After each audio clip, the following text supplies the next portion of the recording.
Kia ora koutou. It's with great sadness that we heard that the Māori MP for Tamaki Makaurau has passed away, Taku Tai Tash Kemp. She was actually a close friend to many of the councillors here, and I know had worked alongside councillors through COVID and a number of other issues out at Manurewa Marae. I'm just going to go through a little bit of her early life. Kemp came from the iwi of Ngā Roro, Ngāti Tū Wharetoa, Ngā iwi o Mōkai Pātia, Ngāti Tamo Kōpiri, Ngāti Whiti Kaupeka, Nai Te Oho Ake, Ngāti Hauiti, Ngāti Hinimanu, and Ngāti Paki. She was born in 1975 and was raised by her paternal grandparents at the Takiro Marae in South Taranaki between the ages of 7 and 11. After that, she lived in Palmerston North and Auckland, and at the University of Auckland, she studied anthropology, health, education, and mātauranga Māori. She was named for her grandmother and had 2 children. Kemp developed the Rangatahi Mental Health Youth Hub with the University of Auckland and was its chief executive for 13 years. The program aimed to address high youth suicide rates in Māori youth. She was the director of Hip Hop International, the organisation that arranges the qualifying event for New Zealand teams in the World Hip Hop Championship. She was a trustee and Auckland manager for Street Dance New Zealand. She was also the chief executive of the Manurewa Marae and a prominent community voice for vaccination for South Auckland during the COVID-19 pandemic.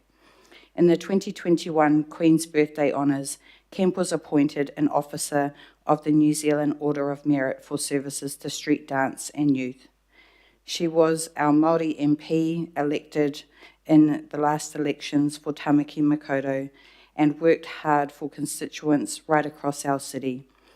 I would like to pass on my condolences on behalf of us as Auckland Council to her and her whānau Pani, and would like to thank her for her years of service to this city. Nō reira, tēnā koutou, mihi mai, kia ora koutou katoa. A moment's silence for her, followed by a kōrero.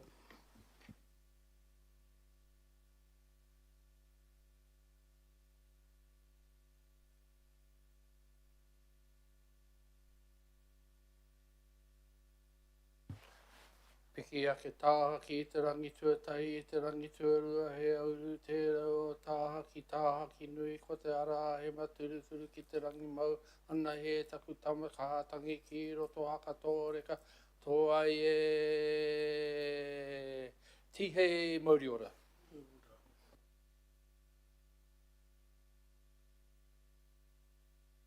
Okay, any declarations of interest?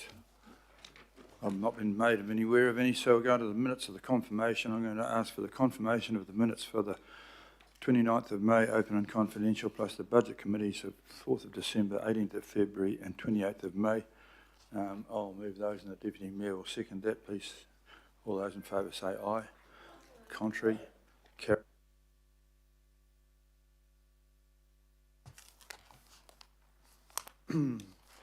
Public input, and we have had 3 requests who have declined mark holidays, one on the dog policy and bylaw because under Standing Order 7.7.4b there has been a consultation process for the matter. We have accepted a request from Tim Aiken from Maharangi Oysters and then somehow or other Bipsy Moran. But so I'm going to ask Tim, councillor from Central Hawke's Bay, who's come here to talk to us about oysters in the Maharangi. Come forward, Tim, and 5 minutes of time is yours. Sorry to hold you up for this, but there's been a few other things getting ready. Well, thank you for having me. I'm actually Jim Aiken, his son, so I'm looking forward to make it up here right now as our business is suffering. You just get close to your microphone so we really hear the full blast of what you've got to say. That better? Thank you. Well, thank you for letting me come and speak today, and other members of the Maharangi oyster farmers here. My family have only been here for 5 years in this harbour, but these guys have been here for 30 plus, and these farms have existed for nearly 60 years. And through this time we have dealt with multiple cyclones, storms, all kinds of adverse effects. But now we face the end of our businesses and operations because of Watercare, your CCO, repeatedly spilling. Clicker. So this year alone, from April, we've had 1.8 million litres of untreated sewage spill into the harbour from dry weather events or rainfall events. So 63,000 litres of trucks. And one of the things about our oyster farms is that we take huge pride in how we clean and look after the harbour and the water by oysters alone, but this has become unable to do so. And Council must, under the New Zealand Coastal Policy Statement, ensure the development of the coastal environment does not make water quality unfit for agriculture activities in areas approved for that purpose. As we live and work in these waters, we are now at risk from the contamination and are suffering from it, both mentally and through our financials. If this year alone, we're only halfway through the year and we've had 90 plus days closure, and tomorrow we're expected more rain and more closures, which will add another 28 days closures to us. Now we have, for the past 7 years, been in contact and trying to go through Watercare to bring about this issue, which has been known. And we have been meted with excuses and the claim that you are consented for this level of spills. If that is true, that is an unacceptable consent that you have allowed to be granted to Watercare. And secondly, what we've found, because we haven't been given the actual numbers of these consents, is you either allow 2 overflows per year per overflow point, or 5 per 1,000 connections. And now that Warkworth has just under 3,000, that's only 15, but right now you've gone over 31, and we're only just halfway through the year. You have either allowed for a massive oversight into planning by Watercare, and there must be an accountability made. No other private organisation or government, local government body around New Zealand could get away without serious consequences. And because right now we are suffering, and many of us might not be around to continue our farms and businesses before the year ends. We're seeing as little as 9 mils of rain will close in a 24-hour period, will close us for 28 days. And we understand and well aware and work under conditions, but it used to be 25 mils would close us for 3 days in a 24-hour period. So now this is extreme changes, and the infrastructure has failed massively.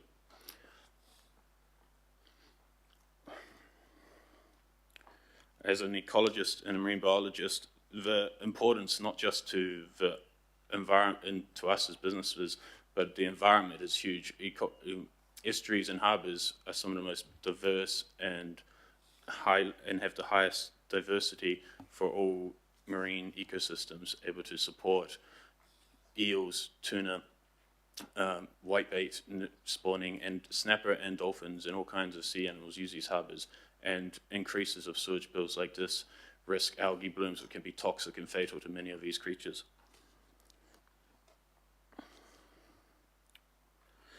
This includes the health and safety of the people, who, not just farmers, but the locals who use the harbour to fish, swim, play.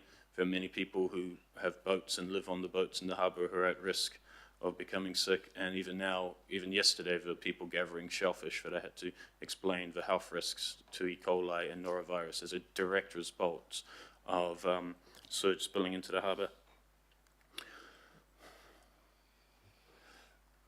This industry for this harbour is valued around 8 million a year, and this might completely end by the end of the year. We have spent nearly over a million in consents alone, and in the last 2 years, and now that consent has been breached by the people who are supposed to enforce the quality of the water that we take pride in looking after.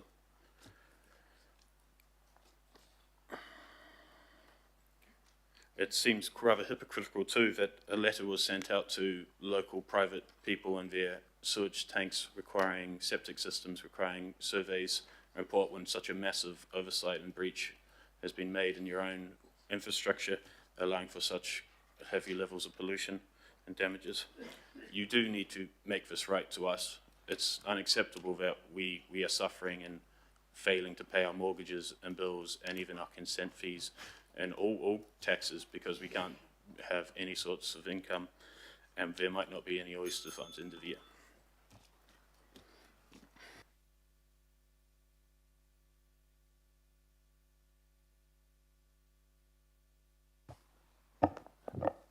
Okay, is there another slide, or is that it?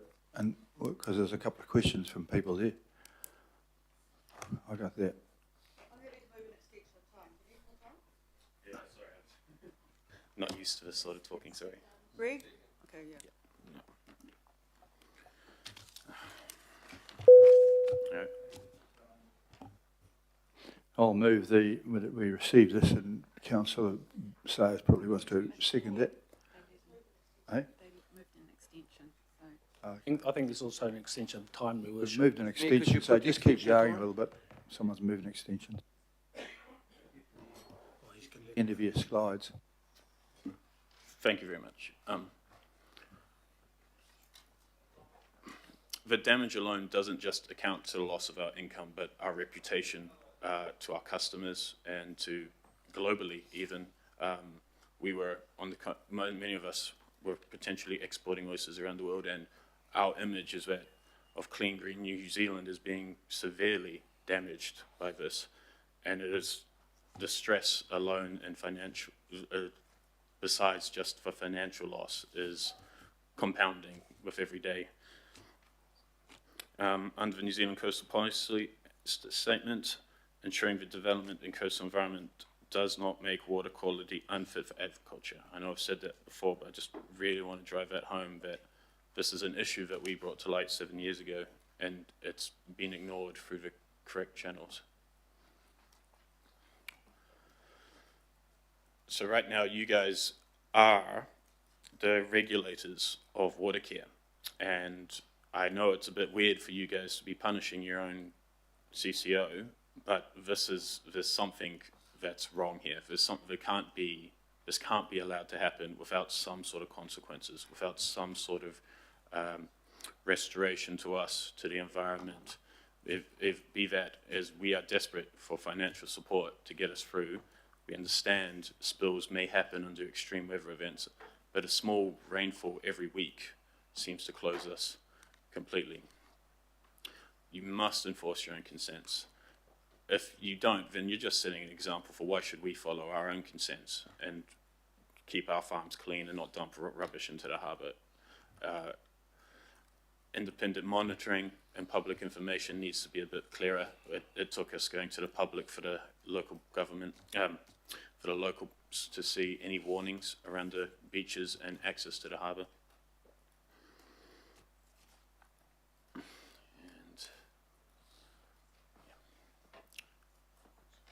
And that's roughly my key points. You guys want to add anything? I think you do.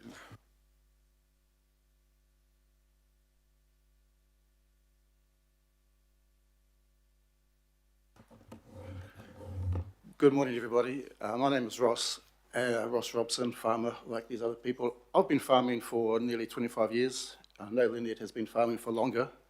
And to me, I don't see how it makes any sense that this can all come to an end when we have been doing everything we're supposed to do. As a group of 10 of us, we spent over $1 million last year on our consents. For what?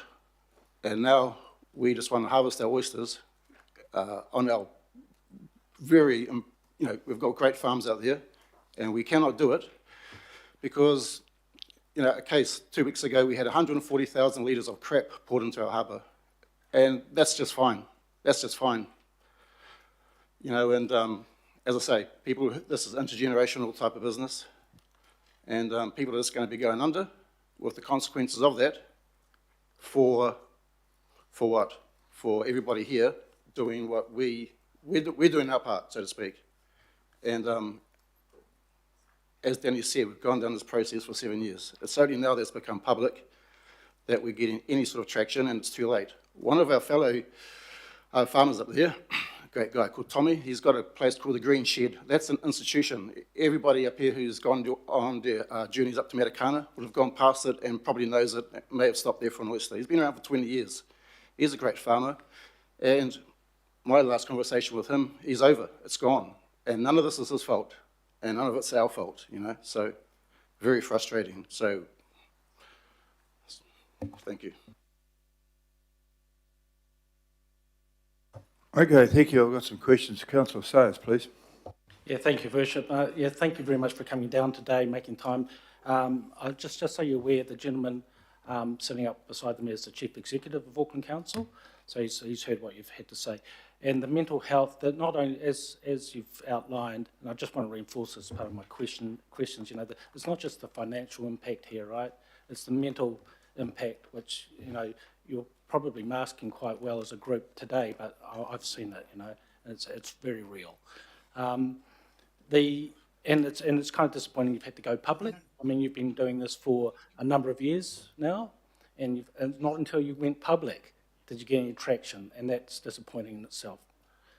I'd just like to comment that it wasn't until we went public, previous statements from Watercare was, we don't have any plans, foreseeable plans, this might not be fixed. Just a number of excuses, as well as promises that they would come with solutions. And it wasn't until this became public and we got immense public support that plans were fast-tracked. I don't think that's an acceptable way that a country should be run, by having to go to public outcry when the channels exist or should exist where these issues are avoided well before it even becomes a thought. Thanks, Jim. Listening to you prompted probably 4 questions from me, okay? So one is the end goal here. You're talking about accountability, and you're also talking about a financial impact. So are you seeking, can you just like reaffirm to us the outcome the ideal outcome you're seeking in terms of either financially or otherwise? Well, we know there's construction being done to repair it, but this takes time and it might not be done until 2028. And like we said, we are not going to survive until the end of the year, most of us. Some of us might, but not all of us. And that's not an acceptable way to set the example for us. So yes, we do need some financial aid and support. We have sometimes around 40 to 50 workers between 10 operations, and none of us are employing anyone, and I'm in the process of potentially letting go a young worker. So yes, some financial support is desperately needed. Now, we spent $1 million collectively on consents, and this was before the 20-year free consent renewal was done. And I do believe that $1 million is a very, very low sum to be for every year that consent has been breached for the past 3 years of Auckland Council.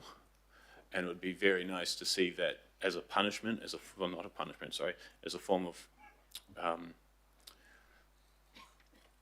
making right what's happened, that we receive $1 million for every time the consent is breached. So you do have, until the leaks stop, we just need some support. We need a figure to keep people employed, business operating, and we can't just let up. And this isn't just a cost, that's just a small cost. It doesn't account for mental anguish, mental health, reputational damage, which is something you can't quantify into a number. Just as a supplementary to that then, question to that then is, what has Watercare said about, probably council's be interested what Watercare said about that topic to you, if anything? Yeah, so Watercare said that it's not possible to receive that, and I understand that it might not be possible to receive a direct payment. They've offered to pay for relaying, which just is not a feasible option. Between taking oysters to other harbours, that's not a feasible option, practical speaking or financially speaking, to do that. And $1 million in research alone, which won't pay our bills. And the results of that might take a year plus to get any benefit from that money. Thanks, mate. Just the last 2. You touched on about the fact that, I might have these words slightly wrong, but it's a bit odd how Auckland Council's the parent of, or controls Auckland, of Watercare, yet they're not taking them to the Environment Court. my understanding is other councils across New Zealand, if this happens, the regional councils take them to Environment Court the next day, right? So why is that happening here?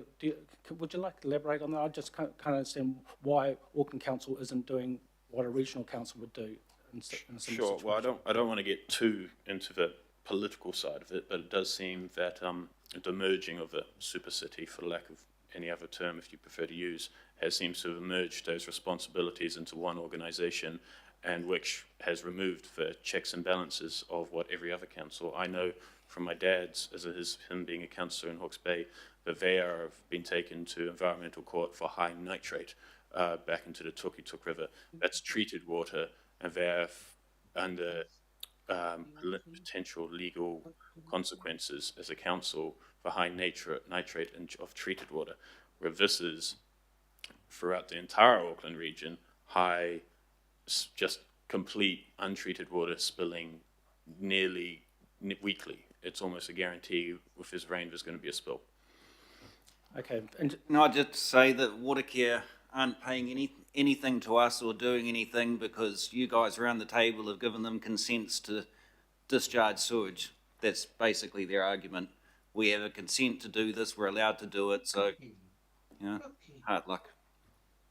thank you for that. And just a final question, and you don't have to comment on this, I'll just open up to everybody if anybody wanted to comment, and it's probably more of an opinion than anything, but in terms of, like the CCOs, including Watercare, are set up with a structure where they have a board of directors, and they're ultimately accountable for that organisation.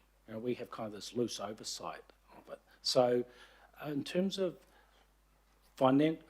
director liability around what you're presenting to us today, did you want to make any comment that if you feel there is director liability, or if there's any kind of legal consequence for director of company, because they all do have responsibilities under the law? Yes, so another reason why we're here today is we're trying every avenue of possibility to make this right and to resolve this issue. And if that means, and we have been advised, that there's a possibility to go after the board directly in a legal sense for damages. We don't want to do this if it can be avoided. It shouldn't be a battle, a legal battle. It should just be, this was an issue, it's been missed, it's been stuffed up. Let's make it right as quickly as possible as we can, and let's make sure that people can continue to run their businesses and support their families and local community as best they can, as soon as they can. Very good. Thank you very much. Thank you for that. Councillor Turner, please. Thank you, Councillor Sayers asked all but one of my questions. When you did your presentation, I saw a thing there about 10 mils of water. Am I correct that the levels of which the acceptance of discharge has changed recently? Is there more discharge now? I thought I saw, you said somewhere there that it had to have 25 mils of rain, and then you said that now it needs 10 mils of rain for them to be allowed to do a discharge. Is that correct? Well, that's slightly wrong. So the consents as they stand through MPI, and again, there's different parts of the harbour, so the main body of the harbour, if you get 25 mils of rain in winter, so this is winter's levels, in a 24-hour period, that's a 3-day closure. Every 5 mils extra in that 24-hour period is another day. So a 30 mils of rain, that's a extreme weather, that's a lot of rain, a decent amount of rain. That's a 3-day closure. That's fine. We are able to work around that. But as little, and it used to be 30, 60 mils, 60, 70 mils would create a spill, and high weather, extreme weather events, we not happy about it, but we can work around that, or be at least understanding that accidents and mistakes happen. But it's gone from as little as 9 to 10 mils, causes quite significant discharges of sewage. I don't actually have the exact numbers, as I could give you examples of how many litres have been spilt per just such a small event, but that seems to be the case. And MPI then has to make us close as a rule of thumb for 28 days, regardless of the total volume of spill. Testing can be done to shorten that process, that closure time, but yeah. So 2 subsequent quick questions. Would you consider that part of this problem is system failure, where there's too much stormwater, that there's more stormwater infiltrating the system? And the other thing was, is this is the rules that are applied to you come out of modelling, or does Watercare have people there testing around your farms regularly? So we have some of the highest regulations in testing in the country and the world. That's not just for E. coli and sewage spills. That's a thing that constantly happens from just general runoff and pollutions over and all. So we test throughout the harbour. Watercare does test throughout the harbour too. But one of the points I want to make clear is that there's no increase in rainfall in past years. It's stayed the same. And a previous meeting we had a few weeks ago says that connections from rainwater to stormwater systems have been removed. So technically there should be less cross-mixing of water, stormwater and sewage.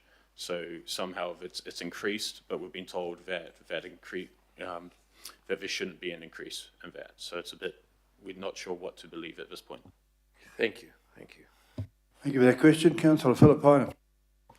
Morena koro matua, Chair. Also morena koutou and morena to you as well, presenters. I've gone on your website, Mahurangi Oysters. Is that your website? On the front page, it's got here, we are temporarily closed till July. Is that as a result of what you've just presented? That is a direct result, and that is a very rough estimate.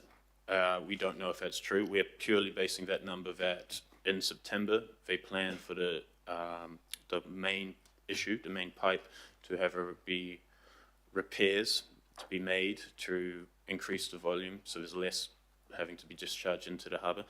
But assuming that September, end of September, that is completed, they've told us that that's only going to reduce the risk. So that could be a 15 mils only spills. We don't know.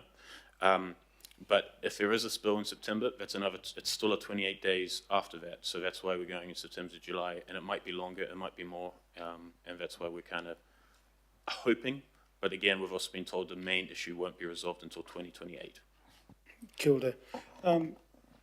Question to you, Chair, either to you or CEO. Disheartening seeing what we've seen. What accountability measures do we have around Watercare and getting something back around the concerns that have been highlighted? I don't want to put a recommendation in because this is not the place, but tabling it with possibly you, CEO, just to see what can come back to at least us around the issues that have been raised. Thanks, Councillor Philippina. I'm aware that one of the other councillors is suggesting that we do report back to you with more on this matter, which I'm very comfortable with. I think that's the appropriate course of action. Kia ora, thank you. Good question. Thank you, Councillor Philippine. Councillor Walker, please. Sure. So if the reason for this problem is stormwater intrusion, and I'm assuming that that is the case, what active program does Watercare have to eliminate that? Because it can be eliminated. Any feedback? So the others might want to interject on me here on some of the details, but they have gone through a process of removing any illegal connections that shouldn't be connected to the wastewater. But apart from that, it's just the whole next 3+ years of the new system being developed and up and running, which they've already was meant to have reached a milestone in March for the main treatment plant.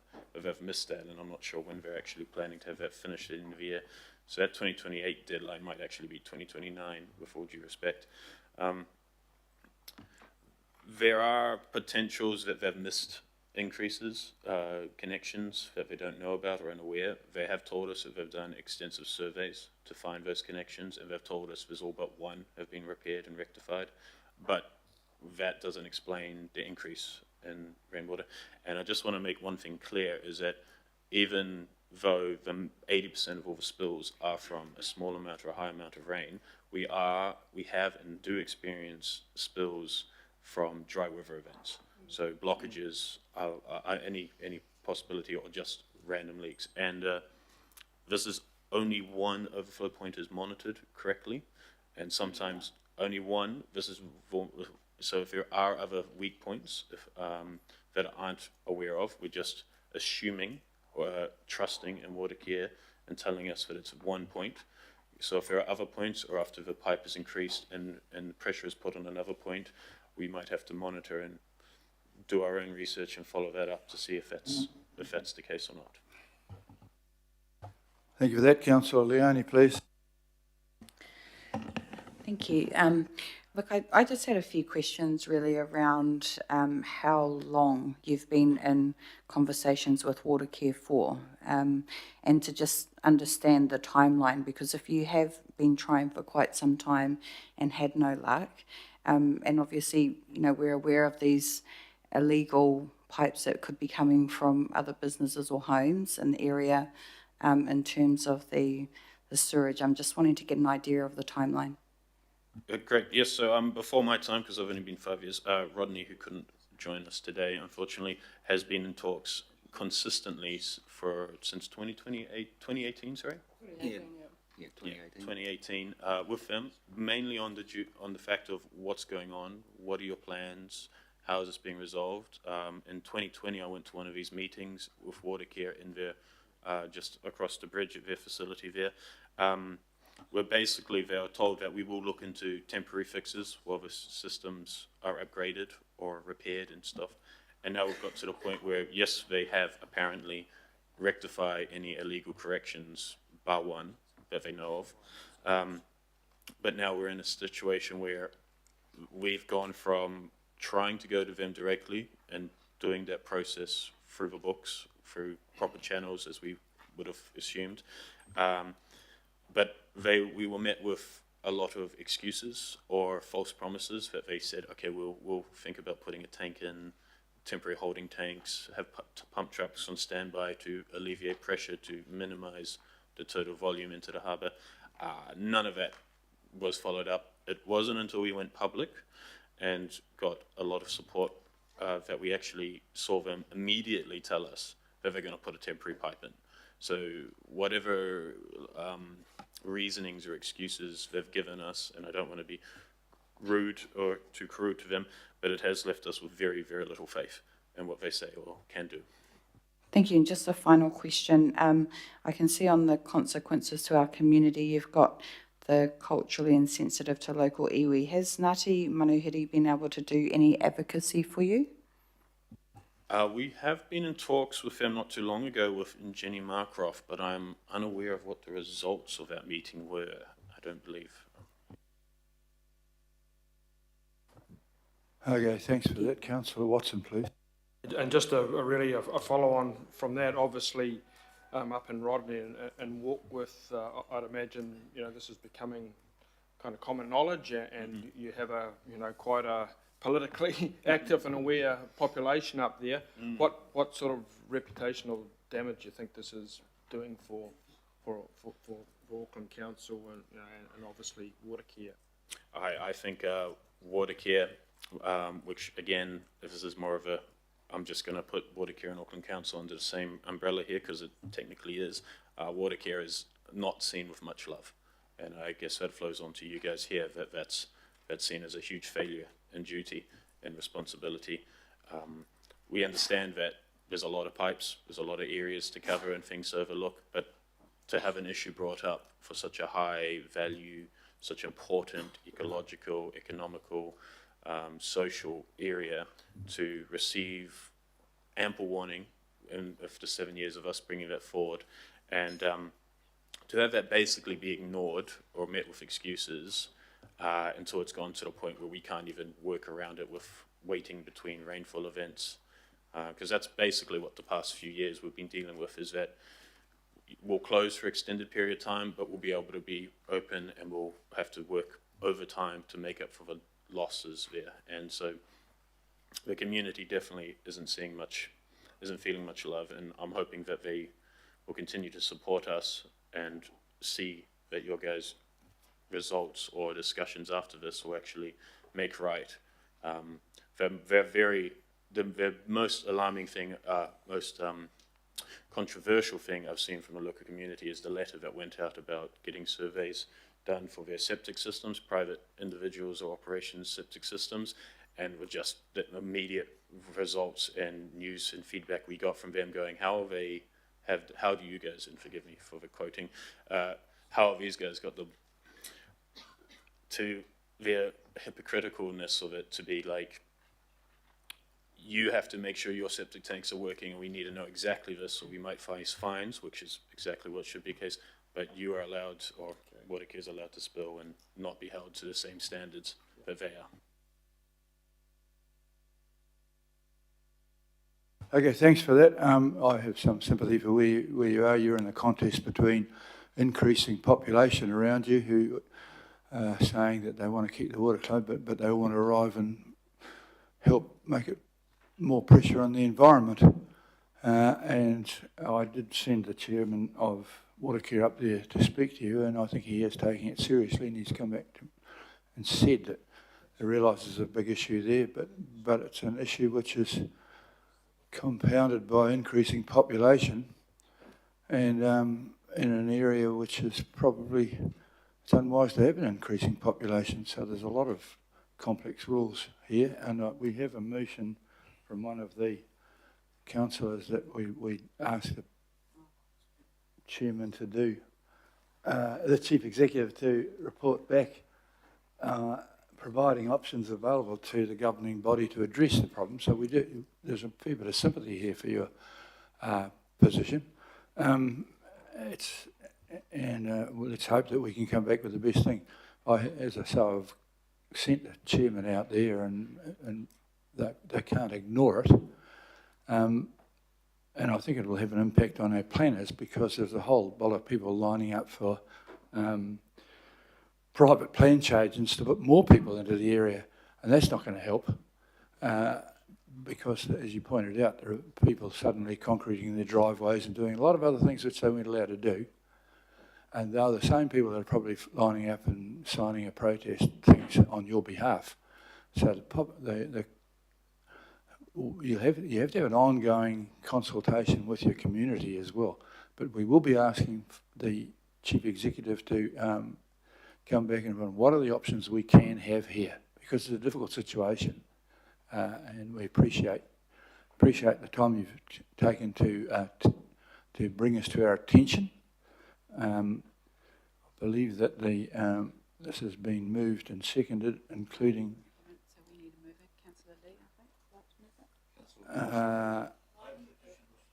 move it. Councillor Lee, would you like to move this? He's got an addition. I have. Yes, I'd like to move it as it is on the board there, Mr. Mayor. Thank you. Seconder, as Councillor Sayers. Thank you very much, ladies and gentlemen. I'll put that motion. All of those in favour? They say aye. On the contrary, carried. Thank you very much. We take it seriously. We have listened, and we will discuss what it is that we can do about this. Thank you very much for listening today. Thank you.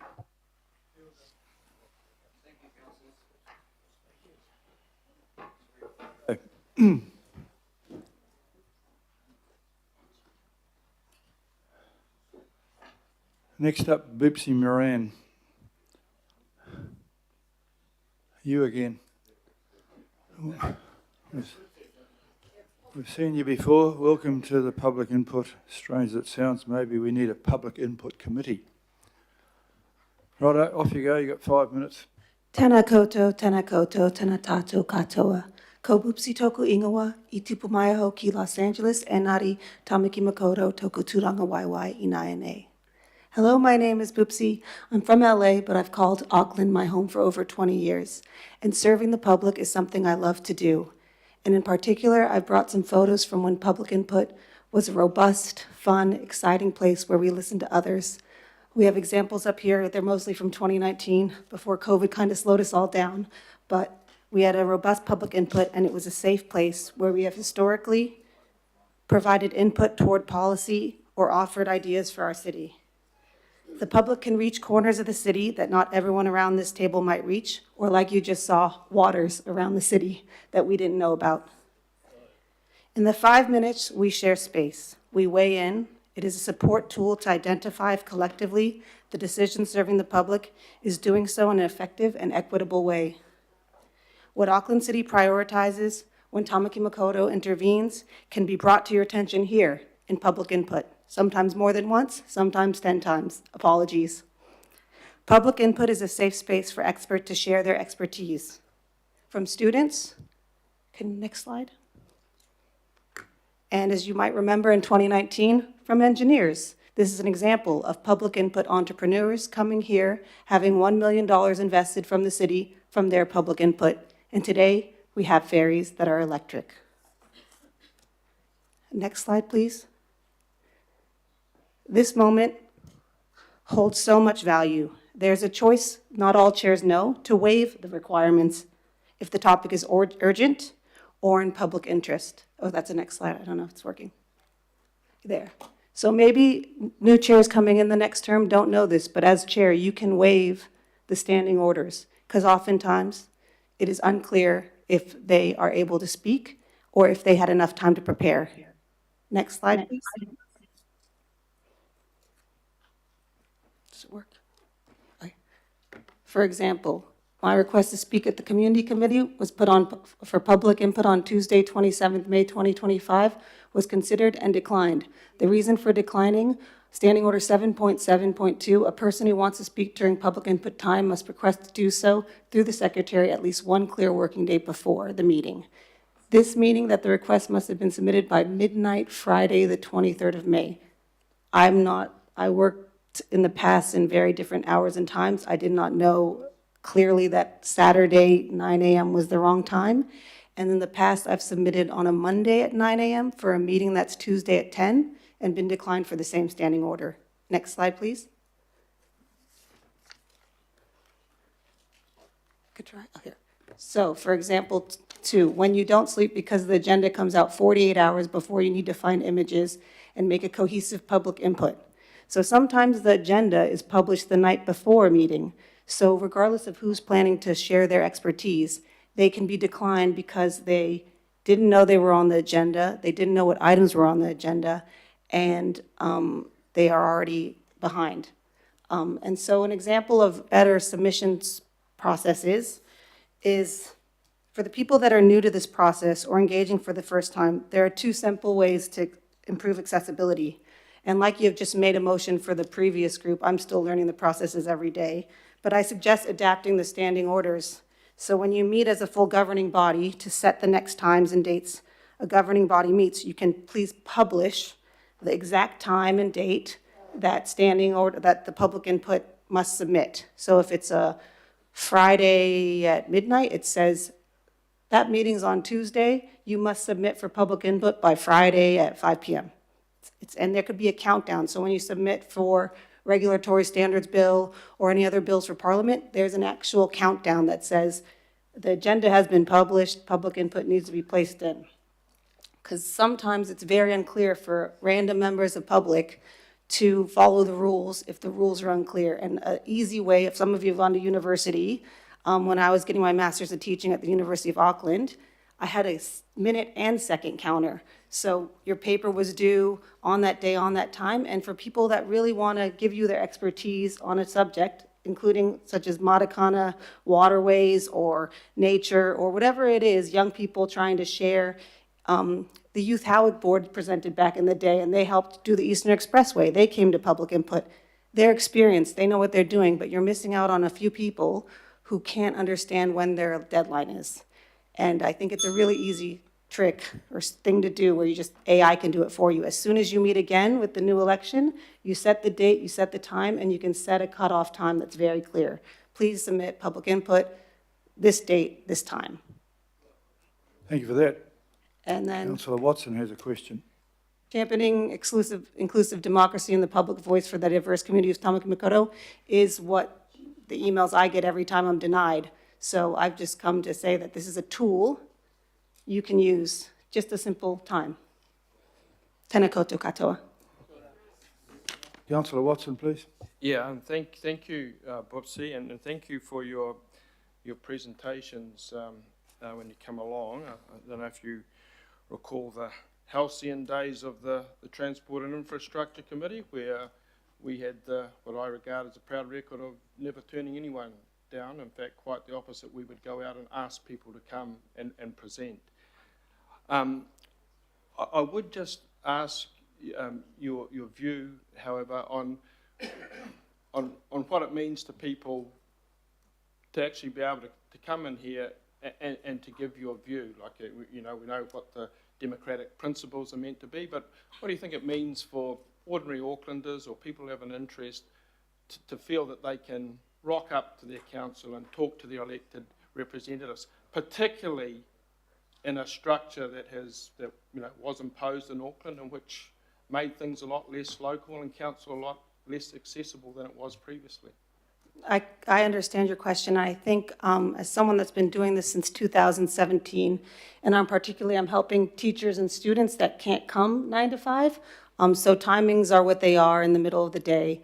But it's scary. Like, people throw up in the bathrooms before they present. I don't know if you guys know this, but that's how scary it is for a lot of people. So they're already scared to even put their name forward.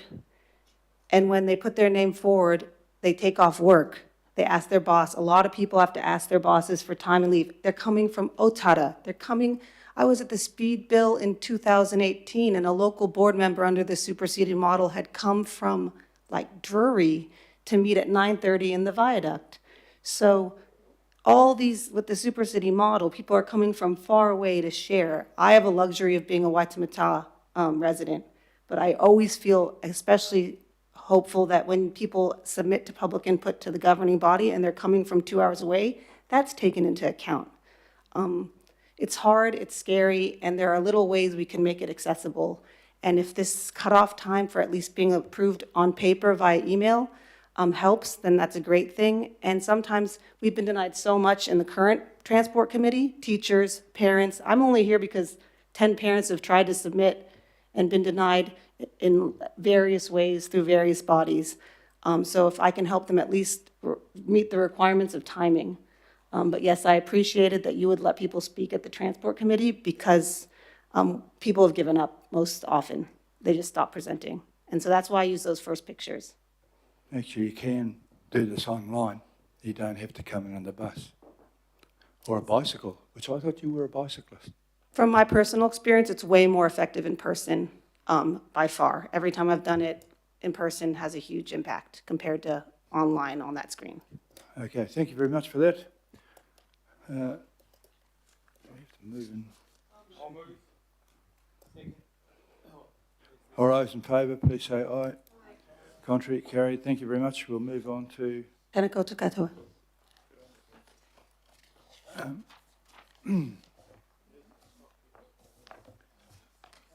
There's been no local board input received and no extraordinary items that I'm aware of. And so I'd like to move to the status update on actions, which I don't think requires much, does it?